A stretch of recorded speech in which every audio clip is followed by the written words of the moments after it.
এখন বাইরে কি বলো তো, বেশ হালকা শীতের আমেজ, বেশ ভালো লাগছে। বাজারে গেলে কত রকমের সবজি ফল সব দেখে মনে হচ্ছে কোনটা নেব আর কোনটা নেব না, সবাই নিতে ইচ্ছে করে সবারই। এখন শীতকালে বাজারে গেলেই মনে হয় বিভিন্ন রকমের সবজি কিনে আসি, আর শীতের সবজির টেস্টই আলাদা। তুমি যেভাবেই রান্না করো না কেন, খেতে বেশ ভালো লাগে। সব সবজি একটা নিজস্ব গন্ধ আছে যেটা শীতকালে পাওয়া যায়। যারা যারা বেশ রান্না করতে ভালোবাসো বা খেতে ভালোবাসো সবাই বুঝতে পারো শীতকালে সবজির কিন্তু একটা আলাদা গন্ধ আছে, যেটা তোমার যে কোনো রান্নাতে কি ভালো টেস্ট হয়।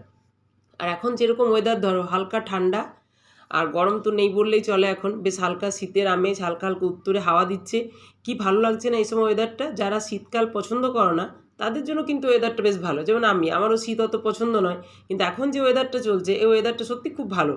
মানে না ঠান্ডা না গরম, বেশ সুন্দর একটা ওয়েদার, মানে যে কোনো লোকের পক্ষে ওয়েদারটা খুব পছন্দের।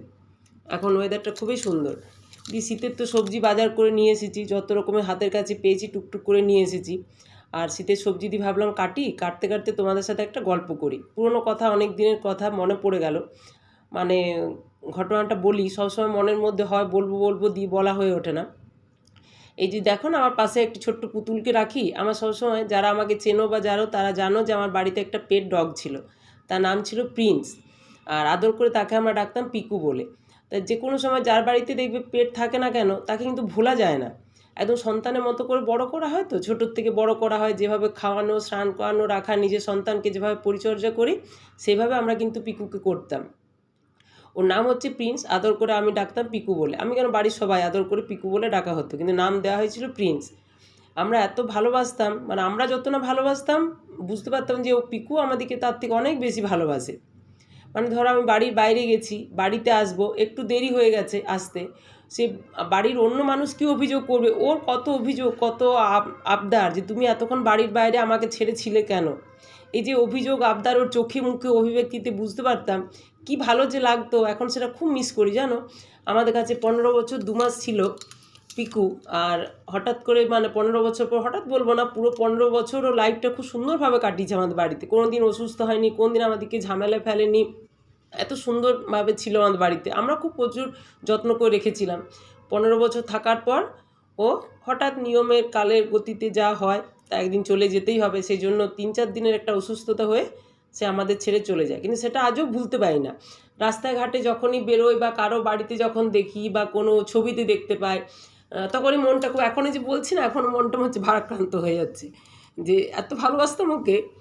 আমরা কী ভাবতাম, মানে এত ভালোবাসতাম ওকে, তখন আমরা ভেবেছিলাম যে ও হয়তো আমাদের সাথে পুরো জীবন থেকে যাবে, কিন্তু ওটা তো নিয়ম নয়, একদিন তাকে চলে যেতেই হবে। 15 বছর পর পিকু আমাদের ছেড়ে চলে গেল। আমি যে কথাটা বলছি এখন আমি বলতে পারছি না, মনে হচ্ছে ভেতরে খুব কষ্ট হচ্ছে।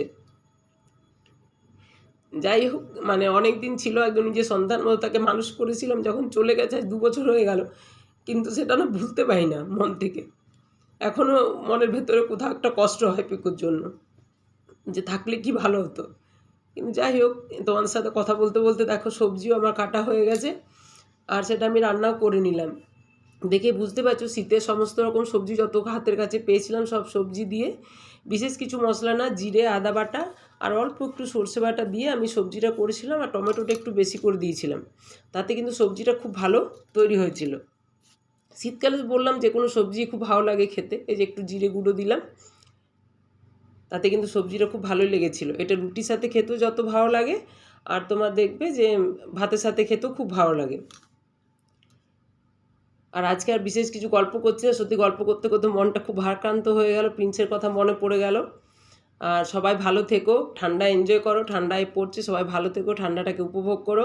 আর শীতের এখন আর রকম সবজি ফল বাজারে বেরিয়েছে, সব নিয়ে এসে সুন্দর সুন্দর রান্না করো, রেসিপি বানাও, নিজেও খাও, বাড়ির লোককেও খাওয়াও। আমার চ্যানেলটি ফলো করা না থাকলে ফলো করে আমার পাশে থেকো, সবাই ভালো থেকো।